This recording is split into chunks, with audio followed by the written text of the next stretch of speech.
And that's how I got into web design. 20 years at National Grid, doing their websites and intranets. So what was meant to be a 3-month gig as a secretary turned into a full-time career. And when I left National Grid in 2015, I left there with a wife who sat across from me when I first met her, and a dog which we bought from the company notice board. The corporate world taught me a lot. And when I left National Grid, I figured, well, I've got 500 connections on LinkedIn and well connected to go into the big wide world and start up my own business, and which is where I spotted. I actually picked up a franchise magazine in the Warwick office of National Grid and saw the It's Easy advert, and that's how it came about. But when I left National Grid with my 500 contacts, I quickly realised that 499 of them actually worked at National Grid, and the one that wasn't working at National Grid used to work at National Grid. Yeah, yeah. In fact, that person was the very person that gave me my job as the secretary. And David is still a friend, and he came to my wedding and everything else. But yeah, so I had a network of nothing really when I so, left there. so what did you know of franchising at that point in time, and why pick up a franchise magazine? Because I think if I might have been in your situation, I might have just gone, don't know what that is. It's McDonald's or something like that. Not too interested. Yeah, you mentioned McDonald's. I did actually have some experience in the franchise world when I was over in Mallorca. I met with a guy called Carmel Sidhu. At the time, he was CEO of United Biscuits, and part of their portfolio was the Wimpy brand. Okay. And he had problems in Spain and wanted to liquidate the Spanish operation, basically. So I'd got some understanding of how franchises work with that experience.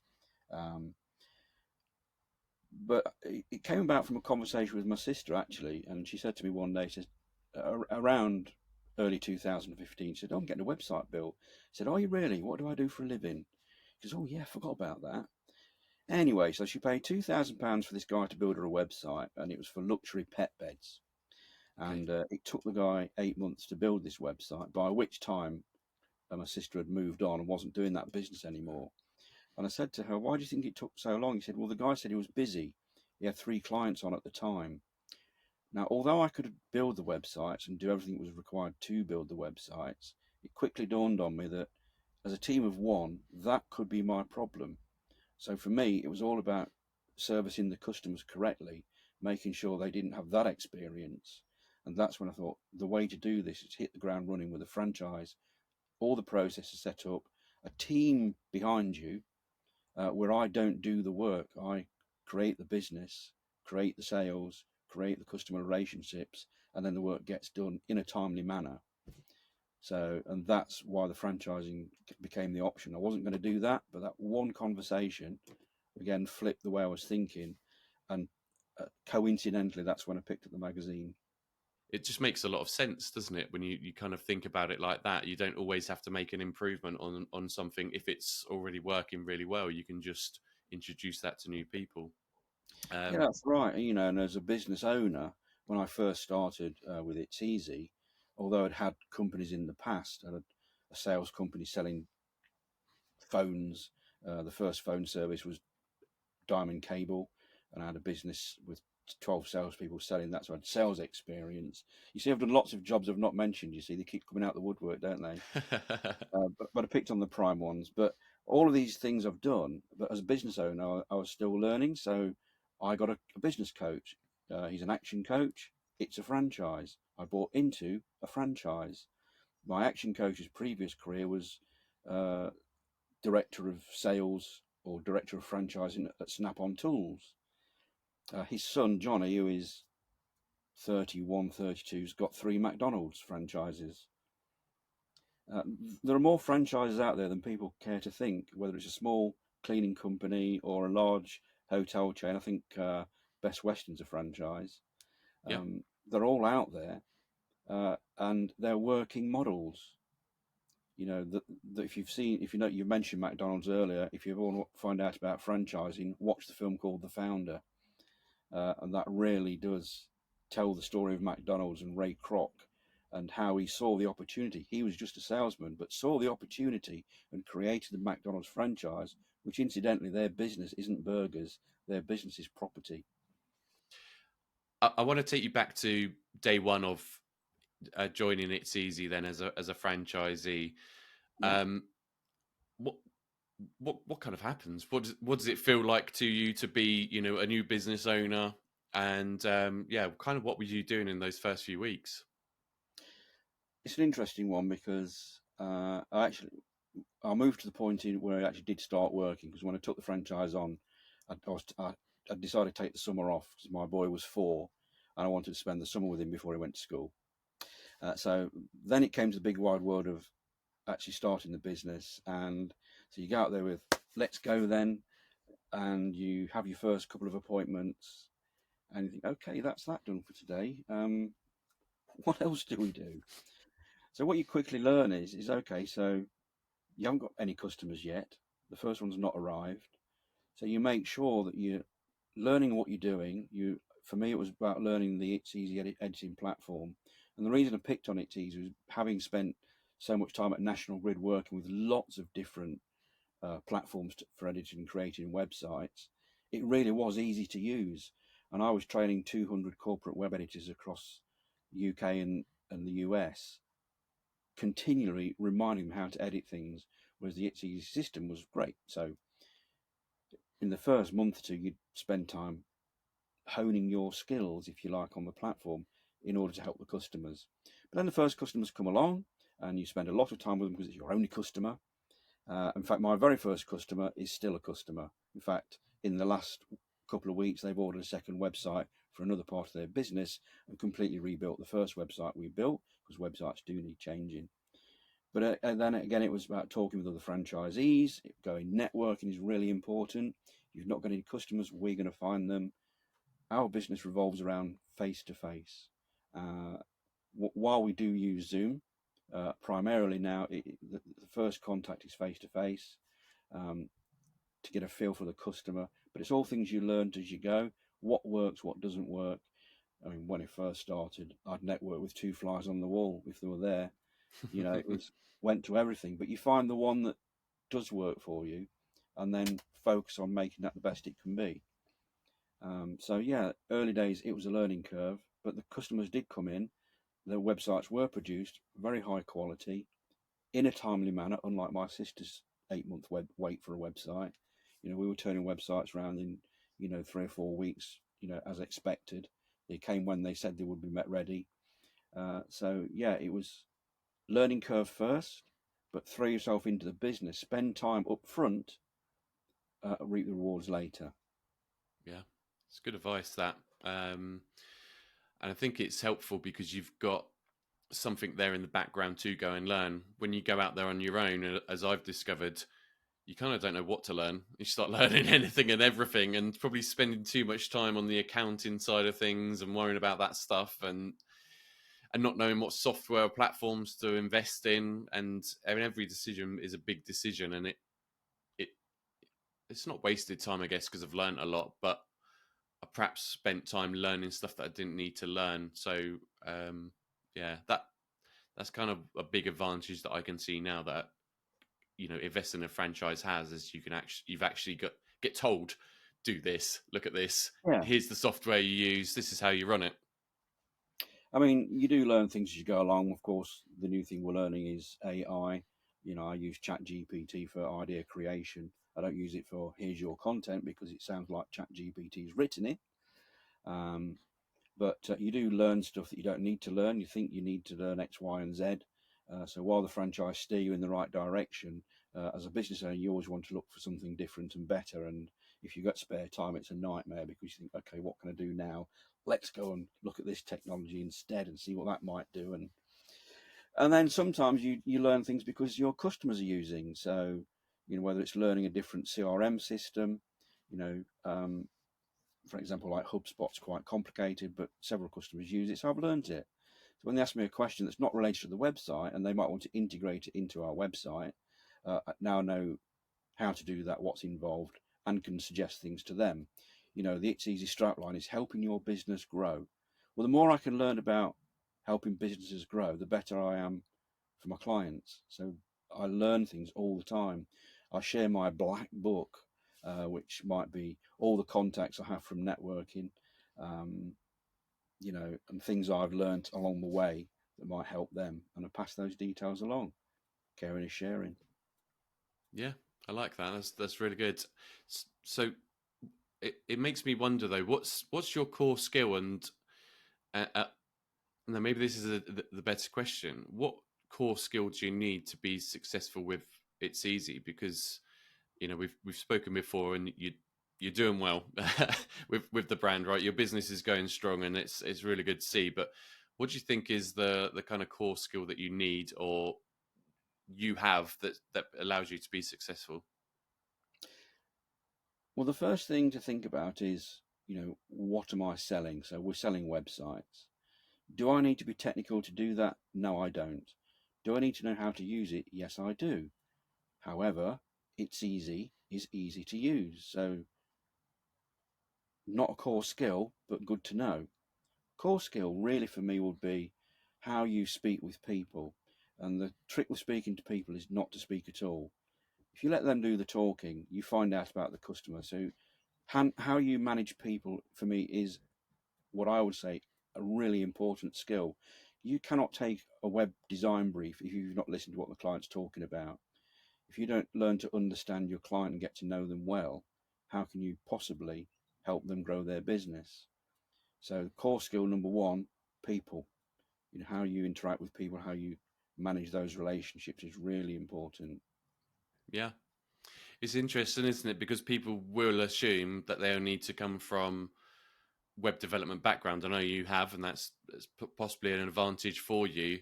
But yeah, I'd imagine people going into any franchise feel like they need to have some sort of expertise or knowledge in that industry to therefore be able to run it effectively. But the more I speak to franchisees, the more I realize that it's more about those people to people skills, like you say. Even in this AI world that we're in, the ability to interact and communicate effectively with another human being is probably the core skill to have, right? It is, and then beyond that, you need sales skills. Sales and marketing is key to what we do. It's what we sell. We're selling sales and marketing. Really, a website is just that. It's a tool for that process. So the more you have in that arena in terms of knowledge, the better. Now, for me, I've actually always been in the communications environment, whether it was being a printer, printing window cards that ultimately told a person this house is for sale, to being a radio presenter, again, giving out information in a certain way, or selling telephones to people, or whatever it might be, or being a secretary, and all sorts of things like that. It's always been around how to communicate. And when you listen to some people saying the reason it's falling apart is our business partners don't communicate with the employees, it's always about communication. So communication skills, again, another big requirement. And I've been lucky that all of my things kind of all play into one another. So I can talk to a customer about brand and print and other things, and the benefits of YouTube and doing podcasts, whatever. And as the world's changed, social media is the same sort of thing. It's all a communications environment, and it's just how it's used. And there are two ways to use it: the right way and a bad way. And unfortunately, some people get it completely wrong. But if we can help steer them in the right way, don't do all 10 social media platforms. Do the ones you might want to use. If your business favors one direction, go that way. If it favors a different direction, use a different platform. And supported by your website, then you've got what you need. But it's all about understanding communications arena in general. Yeah, totally. And that essentially, as you say, is what sales and marketing is a communications game, isn't it? At the end of the day, and the website is a key part for every business, because I tend to look at it like a shop front. It's your supermarket, it's your store Yeah, that's at the front. The social media pages are more like uh, just use a supermarket analogy again, is more like a Tesco's Express or something like that, right? Where people can get a little bit of the info, but not the full detail. Ultimately, you want to get them into the Tesco, your brand environment, and then push them towards the big superstores in the long run. that's it. Yeah. And it's really important you get that right as well for the customer. What's my USP? And the USP is, we worked out that quite simply, we take the pain away of getting a website.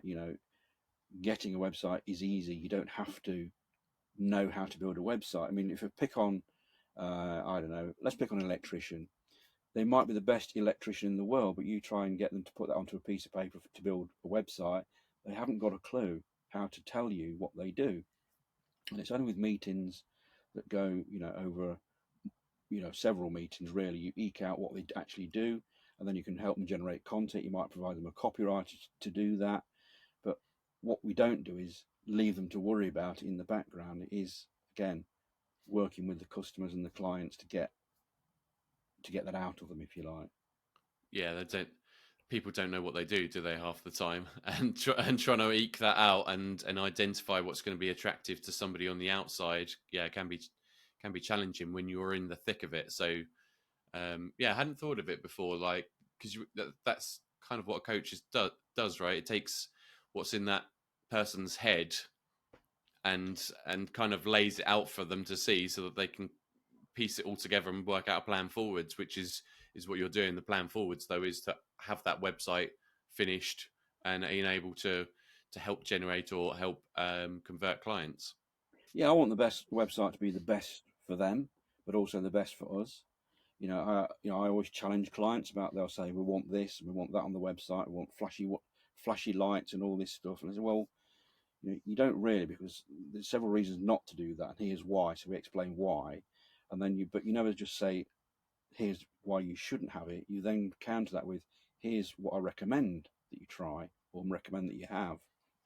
And it's being able to talk directly to them, and not. I want to use the word pander to their needs, but we don't want to pander to the needs to the point where it's detrimental to what the finished product might look like. Because it won't be doing them any favours if you don't stand up and say, "Well, actually, that's old hat." An example might be one-page websites, which we've never done, but it was a design fad just a few years ago, and they were awful, awful. But everybody wanted one. Oh, it's great! It's just one page. Yeah, but all of a sudden they've gone out of fashion, and those that have them are great when you find them, because guess what? They become new clients, because with a proper website, as I like to call it. But it's being big enough to say, no, don't, that's not the right way to do it. However, have you thought about doing it this way? And here's why. And here's some examples of what we've done with other people. And so that's my coaching element, is part of the design brief, to give them a website that truly reflects their business, because we only build bespoke websites. We don't use templated stuff. Why shoehorn a business into a template? They've created their baby of a business, and you want to put me in a template? Really? No, we will build your website that's fit for you, for your business, but you need to perhaps rethink this element of that and try this instead. And yeah, eventually you come somewhere down the middle and get the website that's right for them and good for us, because it's, at the end of the day, our name's at the bottom of the website. Who built the website? It's easy. Lots of great looking website. You don't want websites that aren't great looking. I have customers that have been on board from day one. In fact, I think I was looking at it the other day, my first 11 clients are still clients.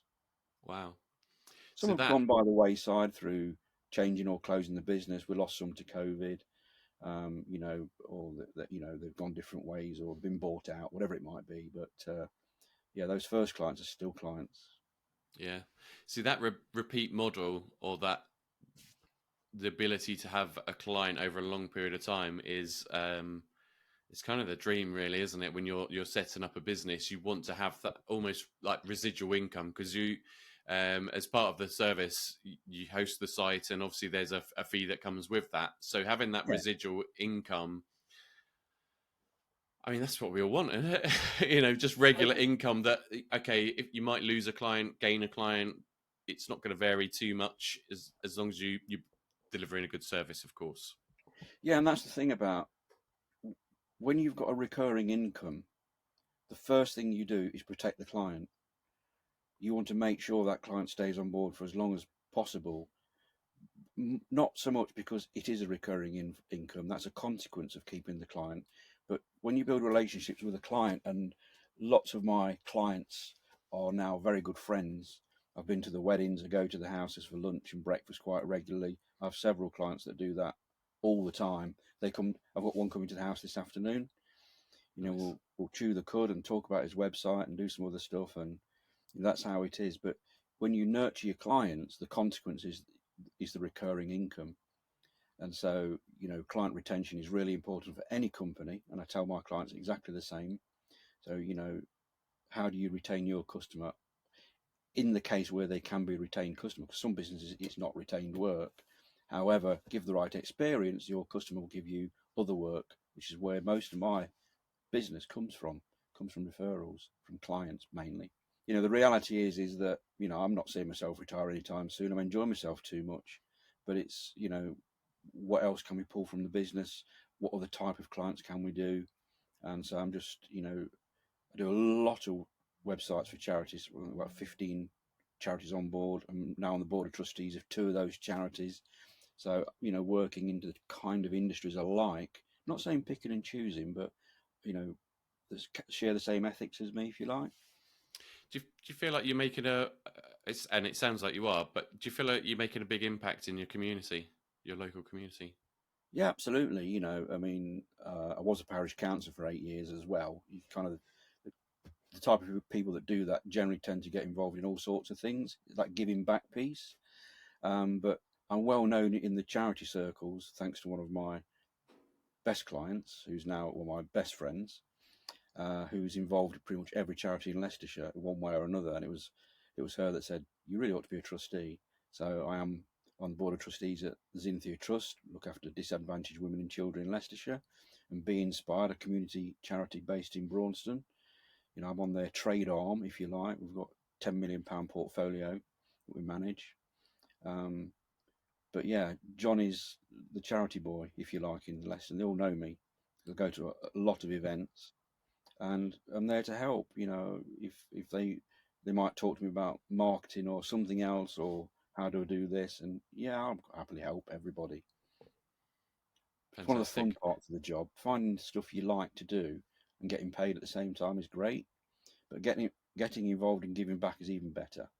So my next question then is, what's been your proudest or most inspiring moment in your career? And again, that could be from any part of your career. I think what I've done with the franchise, to be fair, I've done lots of things. I love being a radio presenter. I love having other businesses. I love doing the job at National Grid. But actually, making this work and work well has, enabled me. My wife was working at Western Power. One of the first goals was to get her out of there because she didn't really enjoy that role, which we did.